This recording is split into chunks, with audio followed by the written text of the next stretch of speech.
Okay, so it's fair to say that DC knows how to make animated movies, and this, in my opinion, is one of their best works because this is a beautiful end to a beautiful story. I'm not just talking about part one, two, or three. No, I'm talking about the end to the DC mythos of animated series and movies because this is the definitive end to the DC animated universe, and it was done extremely right. Welcome to my YouTube channel where we talk about anime, comics, and stuff. And this is my review of the Justice League Crisis on Infinite Earth Part 3 movie. Sit back, relax, and enjoy my breakdown. We pick up where we left off in the part 2 with Supergirl killing her adopted father, the Monitor. But even with that, he still had enough love to protect humanity from his brother, sending the remaining Earths to a pocket dimension he created called the Bleed.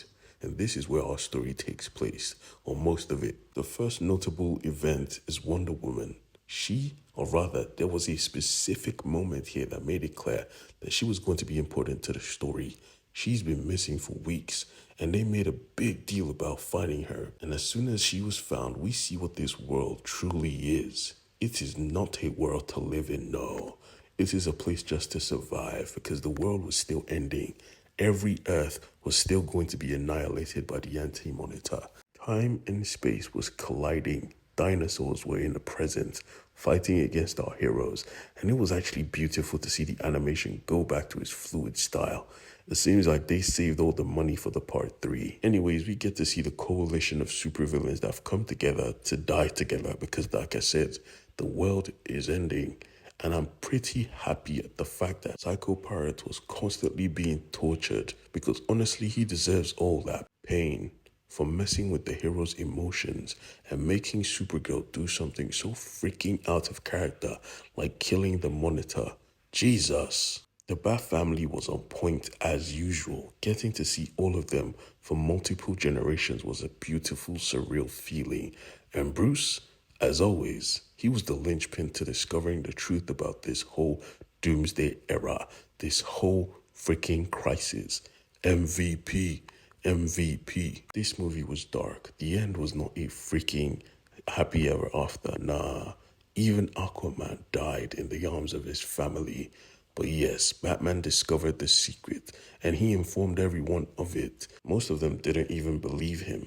But Dr. Fate confirmed, and this is why I love DC. There's so many characters to use for a gigantic story like this. Come on. Anyways, we discovered that John Constantine was the cause of all of this. He decided to kill off Darkseid, and Darkseid is, literally, that's his saying, Darkseid is. He is a linchpin, a focal point in time and space, something that always must exist. So the death of Darkseid only sealed their fates. But yeah, I'm not going to spoil all of that good stuff because I want you guys to watch it. Let's talk about the animation because this animation was going crazy. We got to see a lot of characters we love. I got to see Aquaman from I think Earth 2.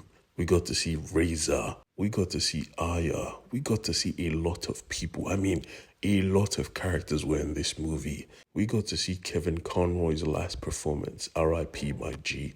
We got to see Justice League from the Unlimited series. We got to see the Teen Titans, fam. It was crazy. Everyone was in this movie. And at the end, what Diana did, her sacrifice, Jesus Christ, this movie had me in tears. We got to see the birth of another multiverse. Or should I call it an omniverse, to be honest? Where everyone lived one life. Even the Spectre was in this movie, for God's sake. And honestly, I think this is a fallacy or whatever, because he would never stand by and just watch the Joker be reborn. That is a blunder. The Joker is a phenomenon that should die in his universe once and for all, not be reborn into another. But I digress. The birth of a new universe, everyone was allowed to be reborn. Everyone. Even Constantine had the opportunity, but he didn't take it. I hated that so much. He deserves happiness. He deserves peace. But whatever, I recommend you guys go check this movie out. It is good. DC, you did it. You did this shit. God damn.